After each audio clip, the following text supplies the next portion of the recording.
కోతలు ఉండొద్దు, డిమాండ్కు తగ్గ సప్లై చేయాలి, మంచినీళ్ల సమస్య రాకుండా స్థానిక వనరులు వాడాలన్న సీఎం. కాంగ్రెస్ లో చేరిన గ్రేటర్ మేయర్ విజయలక్ష్మి పార్టీ మారితే బీఆర్ఎస్ నేతలకు నొప్పేంటన్న కడియం.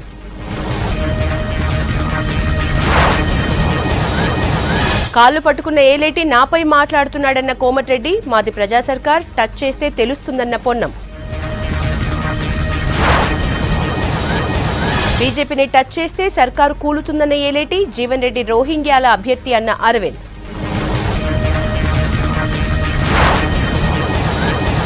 గెలిచి పార్టీ మారేవాళ్లు అన్నం తినేవాళ్లు కాదన్న బీఆర్ఎస్, రేవంత్ పై తప్పుడు ఆరోపణలు చేశారని కేటీఆర్ పై కేసు. ఫోన్ ట్యాపింగ్ కేసులో 2 అడిషనల్ ఎస్పీల సస్పెన్షన్, విచారణ ఆధారంగా త్వరలో నేతలకు నోటీసులు. పీవీకి భారతరత్న అందించిన రాష్ట్రపతి ముర్ము, చరణ్ సింగ్, స్వామినాథన్, కర్పూరీలకు ప్రదానం. రాజ్నాథ్ నేతృత్వంలో బీజేపీ మేనిఫెస్టో కమిటీ, ప్రతిపక్షాలు బలంగా ఉండాలనే కోరుకుంటున్నామన్న హార్దీప్.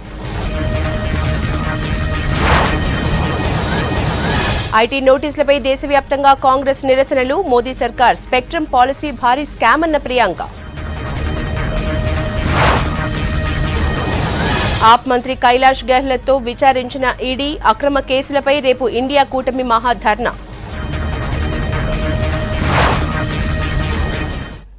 న్యూస్ జంక్షన్ డీటెయిల్స్ చూద్దాం. ఫోన్ ట్యాంపింగ్ కేసులో కీలక విషయాలు రాబడుతున్నారు పోలీసులు. రెండో రోజు భుజంగరావు, తిరుపతనల్ని ప్రశ్నించిన దర్యాప్తు బృందం కీలక సమాచారాన్ని రాబట్టింది. ఈ కేసుకు లింకులు ఉన్న పొలిటికల్ లీడర్స్ కి త్వరలో నోటీసులు ఇవ్వనున్నట్లు తెలుస్తోంది. మరోవైపు అదనపు ఎస్పీలుగా ఉన్న తిరుపతన్న, భుజంగరావుని సర్కార్ సస్పెండ్ చేసింది. రాధాకిషన్ ఇచ్చిన సమాచారంతో ఈ కేసును మరింత లోతుగా విచారిస్తున్నారు పోలీసులు.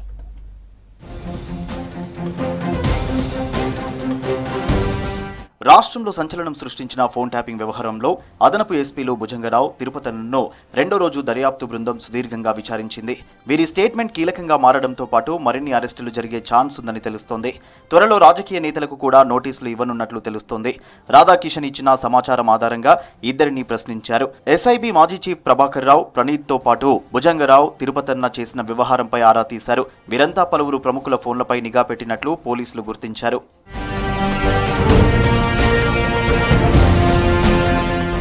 ఇవాళ మరో 2 సీఐలను అదుపులోకి తీసుకుని ప్రశ్నించారు పోలీసులు. కీలక నిందితుడు రాధాకిషన్ ఇచ్చిన సమాచారంతో పోలీసులు కూపీలాగుతున్నారు. 2 నిందితుల చాటింగ్ వివరాలను పరిశీలించింది దర్యాప్తు బృందం. ఈ ట్యాపింగ్ వ్యవహారంలో లింకులున్న ప్రతి ఒక్కరిని ప్రశ్నించాలని నిర్ణయించారు.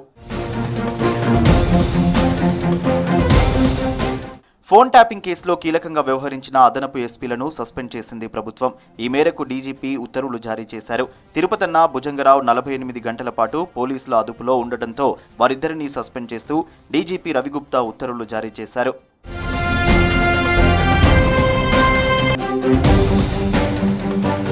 కొత్త కోణాలు, పెను సంచలనాలు సృష్టించిన ఫోన్ ట్యాపింగ్ కేసుపై ముమ్మర దర్యాప్తు జరుగుతోంది.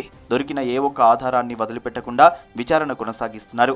దేశంలోనే టెలిగ్రాఫ్ యాక్ట్కు అటాచ్ చేసిన తొలి కేసు ఇదే కావడంతో ట్యాపింగ్ వ్యవహారంలో మరింత సీరియస్ టర్న్ తీసుకుంటోంది. వేసవికి ప్రత్యేక ప్రణాళికలు రూపొందించాలని ఆదేశించారు సీఎం రేవంత్. కరెంటు కోతలు, తాగునీటి సమస్యలు రాకుండా జాగ్రత్త పడాలని తెలిపారు. ఎక్కడ సమస్య తలెత్తినా యుద్ధ ప్రాతిపదికన చర్యలు చేపట్టాలని సూచించారు. బీజేపీ ఎమ్మెల్యే ఏలేటి మహేశ్వరరెడ్డి వ్యాఖ్యలకు కౌంటర్ ఇచ్చారు మంత్రులు. ప్రభుత్వాన్ని కూల్చే కుట్ర చేస్తే సహించేది లేదని, దమ్ముంటే సర్కార్పై చేయి వేసి చూడండంటూ సవాల్ విసిరారు.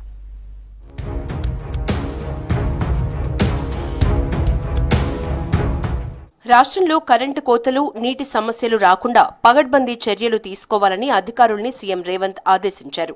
సెక్రటేరియట్లో వేసవి ప్రత్యేక ప్రణాళికలపై సంబంధిత అధికారులతో సుదీర్ఘంగా చర్చించారు. ఎండాకాలంలో విద్యుత్ డిమాండ్ పెరుగుతోందని, డిమాండ్కు తగ్గ సరఫరా చేయాలని అన్నారు. గతేడాది కంటే అత్యధిక విద్యుత్ సరఫరా చేసి రికార్డు సృష్టించామని చెప్పారు. ఎన్నడూ లేని విధంగా మార్చిలో విద్యుత్ డిమాండ్ పెరిగిందన్నారు. పీక్ డిమాండ్ ఉన్నప్పటికీ కోతలు లేకుండా చర్యలు తీసుకోవాలన్నారు సీఎం. రాష్ట్రంలో సగటు 9,712 మెగావాట్ల విద్యుత్ లోడు ఉంటుందని, గత 2 నెలలుగా ఇది 15,000 మెగావాట్ల పీక్ డిమాండ్ ఉండబోతోందని అన్నారు. వేసవికి అనుగుణంగా విద్యుత్ సరఫరాపై కార్యాచరణ రూపొందించాలన్నారు ముఖ్యమంత్రి.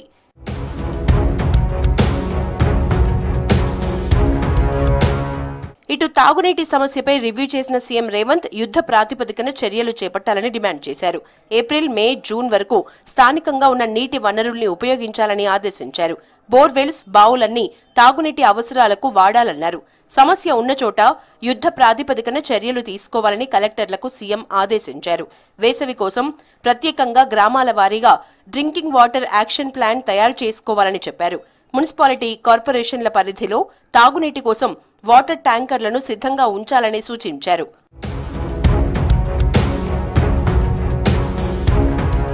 సీఎం రేవంత్ ఇన్ఛార్జ్ దీపాదాస్ మున్షి సమక్షంలో కాంగ్రెస్ పార్టీలో చేరారు జీహెచ్ఎంసీ మేయర్ గద్వాల విజయలక్ష్మి. కండువా కప్పి పార్టీలోకి ఆహ్వానించారు సీఎం రేవంత్. విజయలక్ష్మితో పాటు ఆమె సోదరుడు వెంకట్ కూడా పార్టీలో చేరారు.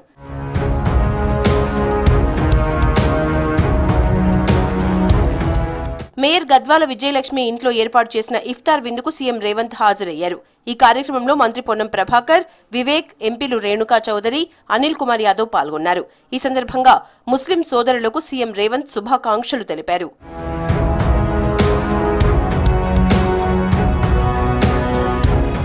ఉమ్మడి నల్గొండ జిల్లాలో పర్యటిస్తారంటున్న కేసీఆర్ ఏ మొహం పెట్టుకుని వస్తారని ప్రశ్నించారు మంత్రి కోమటిరెడ్డి వెంకటరెడ్డి. మఠంపల్లి మండలం మిట్టపల్లిలో పర్యటించిన మంత్రులు పార్లమెంటు నియోజకవర్గ సన్నాహక సమావేశంలో పాల్గొన్నారు. కేసీఆర్ వల్లే ఉమ్మడి నల్గొండ జిల్లా కరువుగా తయారైందని చెప్పారు. భువనగిరిలో కాంగ్రెస్ కు ఎదురే లేదన్నారు.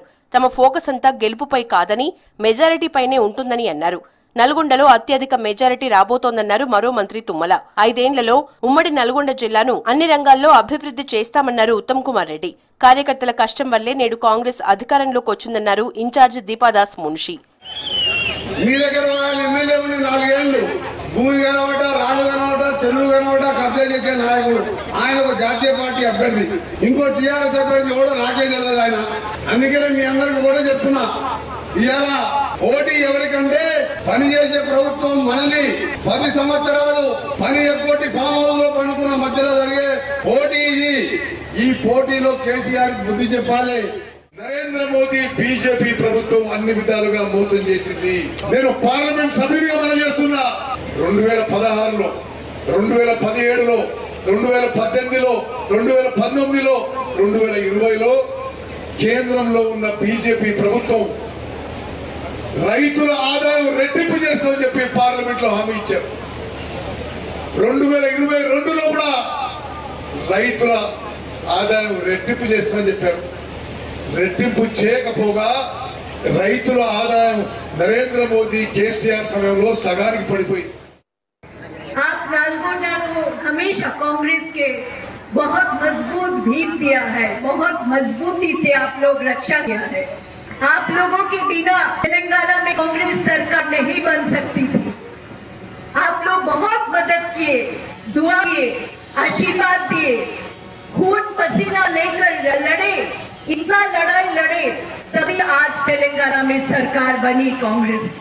దమ్ముంటే తమ ప్రభుత్వాన్ని టచ్ చేసి చూడండని వార్నింగ్ ఇచ్చారు పొన్నం ప్రభాకర్. ఏలిటి మహేశ్వరరెడ్డి వ్యాఖ్యల్ని ఖండించారు. బీసీలకు బీజేపీ, బీఆర్ఎస్ ఏం చేసిందని నిలదీశారు. కోర్టులలో అప్లికేషన్లు తీసుకుని బీసీ బంధు ఎంతమందికి ఇచ్చారని ప్రశ్నించారు. బలహీన వర్గాలకు న్యాయం చేసేది ఒక్క కాంగ్రెసే అన్నారు పొన్నం ప్రభాకర్.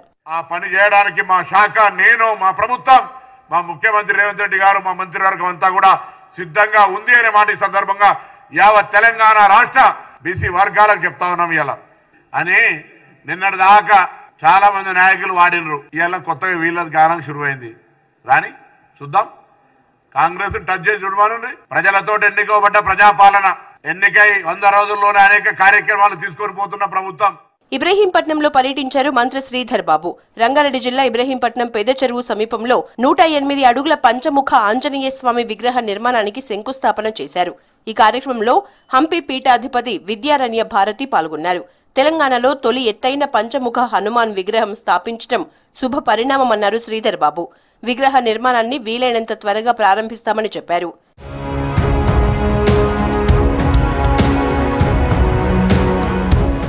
బీజేపీ ఎమ్మెల్యే మహేశ్వరరెడ్డి వ్యాఖ్యల్ని ఖండించారు మంత్రి కోమటిరెడ్డి వెంకటరెడ్డి.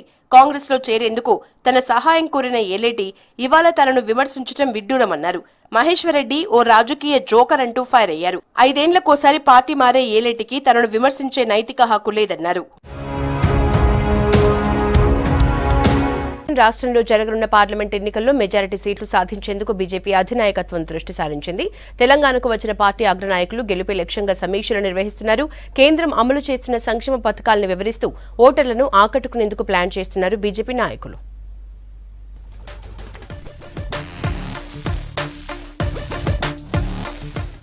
రాష్ట్రంలోని ఎంపీ సీట్లే లక్ష్యంగా రంగంలోకి దిగుతున్నారు బీజేపీ స్టేట్ సెంట్రల్ లీడర్లు. 35% ఓట్లు, 12 సీట్లే టార్గెట్ గా ప్లాన్ చేస్తున్నారు. 2 రోజుల క్రితం రాష్ట్రానికి వచ్చారు బీజేపీ సంస్థాగత సహకార్యదర్శి శివప్రకాష్. నాగర్ కర్నూల్, హైదరాబాద్, వరంగల్, మహబూబాబాద్ ఎంపీ సీట్లపై సమీక్షలు చేశారు. ప్రైవేట్ డిగ్రీ, పీజీ, ఇంజనీరింగ్, వృత్తి విద్యా కాలేజీలను చంపేద్దామనుకున్నారా అని ప్రశ్నించారు Karimnagar MP Bandi Sanjay. Degree, PG కాలేజీలకు 750 కోట్లు చెల్లిస్తామని టోకెన్లు ఇచ్చినా డబ్బు ఎందుకు చెల్లించలేదని నిలదీశారు. రేపటితో టోకెన్ల గడువు ముగుస్తుందని, ఆ కాలేజీల పరిస్థితి ఏంటని ప్రశ్నించారు. సీఎం రేవంత్ రెడ్డి జోక్యం చేసుకుని రేపటిలోగా ఇచ్చిన టోకెన్లకు డబ్బులు మంజూరు చేయాలంటూ లేఖ రాశారు బండి సంజయ్.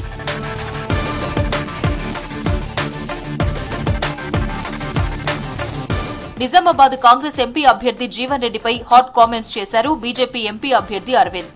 జీవన్ రెడ్డి రోహింగ్యాలకు, బంగ్లాదేశ్ ముస్లింలకు అభ్యర్థి అని విమర్శించారు. తాను హిందువులకు అభ్యర్థినన్నారు. రోహింగ్యాల కోసమే జీవన్ రెడ్డి మాట్లాడుతున్నారని మండిపడ్డారు అరవింద్. జీవన్ రెడ్డి గారే కొత్త కాదు రాజకీయానికి, నేను కూడా పాతపడ్డా. కానీ జీవన్ రెడ్డి గారి కొన్ని విషయాలు ఈ మధ్య సర్క్యులేట్ అవుతా ఉన్నాయి వీడియోస్. దాన్ని బట్టి నేను చెప్తా ఉన్నా, జీవన్ రెడ్డి గారు రోహింగ్యాలకి, బంగ్లాదేశీ ముస్లింలకి నేను ఒక మోడీ సైనికుడిని, ఇక్కడ ఉన్న హిందువులకి, మన పౌరసత్వం లభించే హిందువులకి, మరి అందరు భారతీయులకి మోదీ గారి అభ్యర్థిని నేను. రాష్ట్ర ప్రభుత్వం పాలనను గాలి కొదిలేసి రాజకీయాలు చేయడం మానుకోవాలన్నారు చేవెళ్ల మాజీ ఎంపీ కొండా విశ్వేశ్వర్రెడ్డి. తెలంగాణకు పట్టిన దరిద్రం పోయిందనుకుంటే కాంగ్రెస్, బీఆర్ఎస్ మాదిరిగా వ్యవహరిస్తోందని ఆరోపించారు. ఏనాడు నియోజకవర్గంలో తిరగని వ్యక్తి ఇప్పుడు పార్టీ మారి ఎన్నికల్లో పోటీ చేసేందుకు తిరుగుతున్నాడని ఎంపీ రంజిత్ రెడ్డిని విమర్శించారు కొండా విశ్వేశ్వర్రెడ్డి. చేసేదెవరు, సొమ్ము ఎవరిది, షోకవర్దని ఇప్పుడు అందరికి తెలిసిపోయింది. చేసేదంతా మోడీయే, పేర్లు చెప్పుకునేది వీళ్ళు. అందరికి కూడా తెలిసిపోయింది. వీళ్ళు ఇచ్చేది ఏంది, ఏమీ లేదు, ఇస్తలేరు, ఇయ్యగలగరు.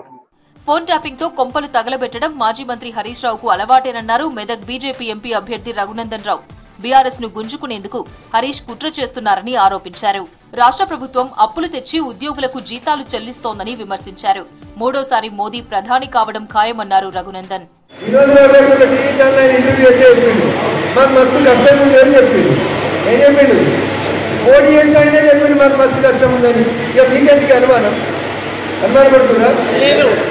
కరీంనగర్లో గెలవాలి, నిజామాబాద్లో గెలవాలి, సికింద్రాబాద్లో గెలవాలి, ఆదిలాబాద్లో గెలవాలి, జహీరాబాద్లో గెలవాలి, మెదక్లో కూడా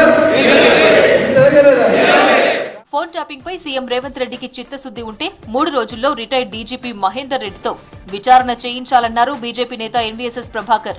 మాజీ CM KCR, BRS working president KTR పై విచారణ సంస్థలతో దర్యాప్తు చేయించాలన్నారు. మేడిగడ్డ బ్యారేజ్ కుంగడంపై అప్పటి ఇరిగేషన్ మంత్రి హరీష్ రావు మాజీ సీఎం కేసీఆర్ కు ఎందుకు నోటీసులు ఇవ్వలేదని ప్రశ్నించారు ఎన్వీఎస్ఎస్ ప్రభాకర్. అసలు ఈ ఫోన్ ట్యాపింగ్ అనేది పోలీసులు వాళ్ళకి సంబంధించి వాళ్ళే చేశారా, లేకపోతే అప్పటి డీజీపీ చెప్తే చేశాడా, లేదా హోంశాఖ మంత్రి చెప్తే చేశాడా, లేదా అధికార పార్టీ ముఖ్యమంత్రి అయినటువంటి కేసీఆర్ చెప్తే చేశాడా, లేదా పుత్రరత్నమైనటువంటి కేటీఆర్ చెప్తే చేశాడా అన్నటువంటి విషయం తేలవలసినటువంటి అవసరం ఉంది. కాబట్టి ఖచ్చితంగా కేటీఆర్ ని మొట్టమొదటిగా విచారణ చేయవలసినటువంటి అవసరం ఈ యంత్రాంగం పైన ఉందని చెప్పని నేను పేర్కొంటా ఉన్నా. బీజేపీ ఎమ్మెల్యేలు తమతో టచ్ లో ఉన్నారంటూ మంత్రి కోమటిరెడ్డి చేసిన కామెంట్స్ పై మండిపడ్డారు బీజేపీ ఎమ్మెల్యే మహేశ్వర్ రెడ్డి. తమ ఎమ్మెల్యేలను టచ్ చేస్తే ప్రభుత్వం కూలడం ఖాయమని హెచ్చరించారు. తాము గేట్లు తెరిస్తే 48 గంటల్లో సర్కార్ పడిపోతుందన్నారు. కోమటిరెడ్డికి దమ్ముంటే భువనగిరి ఎంపీ సీటు గెలిపించుకోవాలని సవాల్ విసిరారు మహేశ్వర్ రెడ్డి. మా ఎమ్మెల్యేల గురించి మాట్లాడేంత స్థాయి నీది కాదు వెంకటరెడ్డి. వెంకటరెడ్డిని మధ్యభ్రమించి మాట్లాడుతున్నావు. ముందు నీ భువనగిరి ఎంపీ గెలిపించుకో. దమ్ముంటే నేను ఛాలెంజ్ చేస్తా ఉన్నాను. భువనగిరిలో మా ఎంపీ 2 లక్షల మెజార్టీతో గెలుస్తున్నాడు. నీ ఎంపీని గెలిపించు నీకు చేత కాదు. నీ తమ్ముడితో సఖ్యత నీకు చేత కాదు. 8 మంది ఎమ్మెల్యేల గురించి మాట్లాడతావా? నాంపల్లిలోని రాష్ట్ర పార్టీ కార్యాలయానికి వచ్చిన అభయ్ పాటిల్ను మర్యాదపూర్వకంగా కలిశారు పార్టీ నేత పొంగులేటి సుధాకర్ రెడ్డి. శాలువాతో సన్మానించారు. బీఆర్ఎస్ అధినేత కేసీఆర్ జిల్లాల బాట పడుతున్నారు. ఎండిపోయిన పంటలు పరిశీలించి రైతులకు భరోసా కల్పించడానికి రెడీ అయ్యారు. పార్టీ మారిన నేతలు, ఎమ్మెల్యేలపై బీఆర్ఎస్ నేతలు సీరియస్ అయ్యారు. వలసల గ్యాంగ్తో పార్టీ కోసం కష్టపడ్డ వారికి అన్యాయం జరిగిందని చెప్పారు.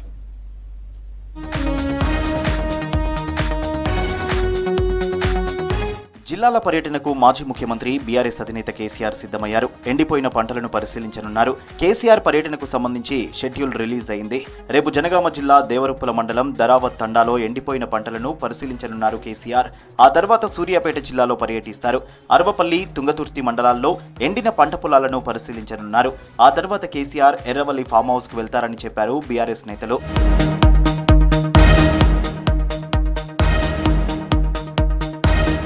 కొందరు బీఆర్ఎస్ ఎంపీ అభ్యర్థులు పోటీ నుంచి తప్పుకోవడం కుట్రలో భాగమన్నారు మాజీ మంత్రి జగదీష్ రెడ్డి.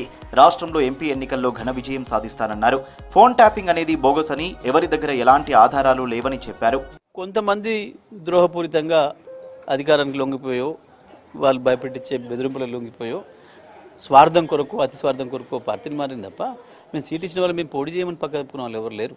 వరంగల్లో 10-15 మంది పైగా అభ్యర్థులు పోటీ పడుతున్నారు. పార్టీ మారిన ఎమ్మెల్యే దానం నాగేందర్పై చర్యలు తీసుకోవాలని డిమాండ్ చేశారు బీఆర్ఎస్ ఎమ్మెల్యేలు. బీఆర్ఎస్ నుంచి గెలిచిన దానం కాంగ్రెస్ తరఫున ఎంపీ ఎన్నికల్లో పోటీ చేస్తున్నారని, పార్టీ ఫిరాయింపులకు ఇంతకంటే నిదర్శనం ఏముంటుందని ప్రశ్నించారు. అన్నం తినే వాళ్ళు ఎవరూ పార్టీ మారరంటూ బీఆర్ఎస్ ను వీడే ఎమ్మెల్యేలు, లీడర్లపై ఫైర్ అయ్యారు గులాబీ నేతలు. అందరు ఎమ్మెల్యేలకి సెక్రటరీ, దయచేసి మీరు కూడా మమ్మల్ని అవాయిడ్ చేయకపోతే బాగుండేది. మీకు ఏమో తీరులోనే నాకు తెలియదు, కానీ మీరు రిప్రజెంటేషన్ తీసుకోవాలని కోరుతా ఉన్నాం. ఖచ్చితంగా దీని మీద యాక్షన్ తీసుకుంటారని వేచి చూస్తూ ఉన్నాం. తీసుకోకపోతే మాత్రం తప్పకుండా మేము కూడా పార్టీ పక్షాన కోర్టుకు పోతాం, ఫర్దర్గా యాక్షన్ కూడా తీసుకుంటాం. ఎట్టు పరిస్థితిలో ఇవాళ దానం నాగేందర్ గారిని వెంటనే డిస్క్వాలిఫై చేయాలని మేము బీఆర్ఎస్ పార్టీ పక్షాన మేము డిమాండ్ చేస్తా ఉన్నాం. జహీరాబాద్ ఎంపీ ఎన్నికల్లో బీఆర్ఎస్ గెలుపు ఖాయమన్నారు మాజీ స్పీకర్ పోచారం శ్రీనివాస్ రెడ్డి. స్వార్థం కోసమే కొందరు నేతలు పార్టీ మారుతున్నారని అన్నారు. జహీరాబాద్లో బీఆర్ఎస్ కార్యకర్తల సమావేశంలో పాల్గొన్నారు Pocharam. Sitting MP BB Patil కు పార్టీ ఏం తక్కువ చేసిందని ప్రశ్నించారు. ఈ జహీరాబాద్ నియోజకవర్గం డెవలప్మెంట్ కోసం పనిచేసినవా? ఎప్పుడు చూసినా భీమ్ పటేల్ ఫోటో జహీరాబాద్ కనబడుతుండే. జహీరాబాద్ ఎంపీ గారు జహీరాబాదే కనబడు. మరి ఎక్కడేం చేయకూడదు, కనీసం జహీరాబాద్ టౌన్ కన్నా ఏమైనా చేసినావా? మరి దేని చూసి ఓటేయాలండి? మేము కొత్తని కాదు కదా, పాత కాపే కదా, పాత మనిషివే కదా. నువ్వు బహదూర్ పని చేసి ఉంటే మేమే ఎంబడి వచ్చేవాళ్ళం. మేమందరం కలిసి నీకు బీఆర్ఎస్ పార్టీ నుంచి గట్టిగా ఎంబడి పెట్టుకుని గెలిపించేవాళ్ళం. బీఆర్ఎస్ నుంచి వేరే పార్టీలోకి వెళ్తున్న వారిపై ఫైర్ అయ్యారు రాష్ట్ర ఎస్సీ ఎస్టీ కమిషన్ మాజీ చైర్మన్ ఎర్రోళ్ల శ్రీనివాస్. చెడ్డీ గ్యాంగ్ మాదిరిగా ఇది వలసల గ్యాంగ్ అన్నారు. 10 ఏళ్లు అన్ని రకాల పదవులు అనుభవించి ఇప్పుడు పార్టీ మారుతున్నారని ఆగ్రహం వ్యక్తం చేశారు ఎర్రోళ్ల. నిజంగా వీళ్ళు పార్టీ మారుతుంటే అసలు సిగ్గు అనిపిస్తుంది. ఎందుకనంటే వెంటిలేటర్ మీద ఉన్నటువంటి వీళ్ళను కేసీఆర్ గారు ఆక్సిజన్ ఇచ్చిండు, సంజీవని ఇచ్చి బతికిచ్చిండు. వీళ్ళని ఏముండే వీళ్ళకు? కాంగ్రెస్ పార్టీలో ఉన్న లీడర్కు, తెలుగుదేశం పార్టీలో ఉన్న లీడర్లకు ఏముండే వీళ్ళకు? 2011లో రాజయ్య చేతిలో తుక్కు ఓడిపోయిండు. ఇలా తీసుకొచ్చి ఎంపీని చేసినాం. మీ 50 సంవత్సరాల రాజకీయ సీనియారిటీ అంతా ఈ చిల్లర రాజకీయం కోసం వాడుకున్నారు అనిపిస్తుంది. బీఆర్ఎస్ వర్కింగ్ ప్రెసిడెంట్ కేటీఆర్ పై బంజారా హిల్స్ పోలీస్ స్టేషన్ లో కేసు నమోదైంది. కాంగ్రెస్ పెద్దలకు సీఎం రేవంత్ రెడ్డి 2500 కోట్లు పంపాడని కేటీఆర్ ఆరోపణలు చేశారు. దీనిపై హనుమకొండ పోలీస్ స్టేషన్ లో కాంగ్రెస్ నేత బత్తిన శ్రీనివాసరావు ఫిర్యాదు చేశారు. ఈ కంప్లైంట్ ను బంజారా హిల్స్ స్టేషన్ కు పంపించారు పోలీసులు. కేటీఆర్ పై ఐపీసీ 504, 505 ఆఫ్ 2 సెక్షన్ల కింద కేసు నమోదు చేశారు బంజారా హిల్స్ పోలీసులు. దేశంలో ప్రజాస్వామ్యాన్ని నాశనం చేసే కుట్ర జరుగుతోందన్నారు కాంగ్రెస్ నేతలు. ఐటీ శాఖ నోటీసులు జారీ చేయడాన్ని నిరసిస్తూ దేశవ్యాప్తంగా నిరసనలు తెలిపారు. ప్రతిపక్షాల బ్యాంక్ అకౌంట్లు ఫ్రీజ్ చేయటం అంటే భారత ప్రజాస్వామ్యాన్ని ఫ్రీజ్ చేయటమేనంది కాంగ్రెస్. ప్రధాని మోదీ సర్కారుకు వ్యతిరేకంగా రేపు ఢిల్లీలో ర్యాలీ తీయనున్నట్లు చెప్పారు. ఈ ర్యాలీ ఏ ఒక్క పార్టీది కాదని, రాజ్యాంగాన్ని రక్షించడానికి చేస్తున్న ప్రయత్నమని చెప్పింది కాంగ్రెస్.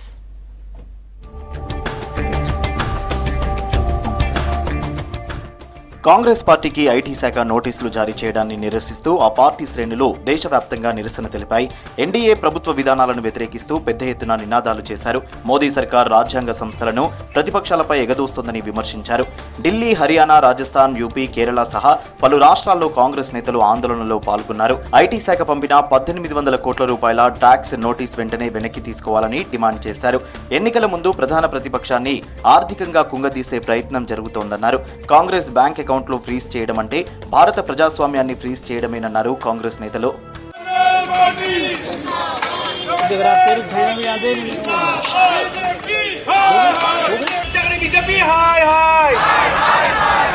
पार्टी और मोदी सरकार के इशारों पर कांग्रेस पार्टी को तंग करना और एक के बाद एक नोटिस देना। पहले 14 लाख कैश डिपॉजिट के ऊपर 115 करोड़ की पेनल्टी, जो शायद इस देश के इतिहास में कभी किसी पार्टी में नहीं लगी होगी। हमारा ये कहना कि ये सब मोदी सरकार के कहने पे हो रहा है। मोदी सरकार जानबूझकर ये कर रही है। కేంద్రంలోని ఎన్డీఏ ప్రభుత్వం దేశాన్ని అప్పుల ఊబిలోకి నెట్టిందన్నారు కాంగ్రెస్ నేత ప్రియాంక గాంధీ. స్వాతంత్ర్యం వచ్చినప్పటి నుంచి 2014 వరకు భారత్ అప్పు 55 లక్షల కోట్లుగా ఉందన్నారు. కానీ గత 10 ఏళ్లలో ఇండియా అప్పు 205 లక్షల కోట్లకు చేరిందన్నారు ప్రియాంక గాంధీ. మోదీ హయాంలో సుమారు 150 లక్షల కోట్ల రూపాయలు కొత్తగా అప్పు చేశారని విమర్శించారు. తాజాగా 14 లక్షల కోట్ల రుణం తీసుకునేందుకు ప్రయత్నిస్తున్నారని చెప్పారు. దేశంలోని ప్రతి పౌరుడి మీద 1,50,000 అప్పు ఉందంటూ ట్వీట్ చేశారు ప్రియాంక గాంధీ.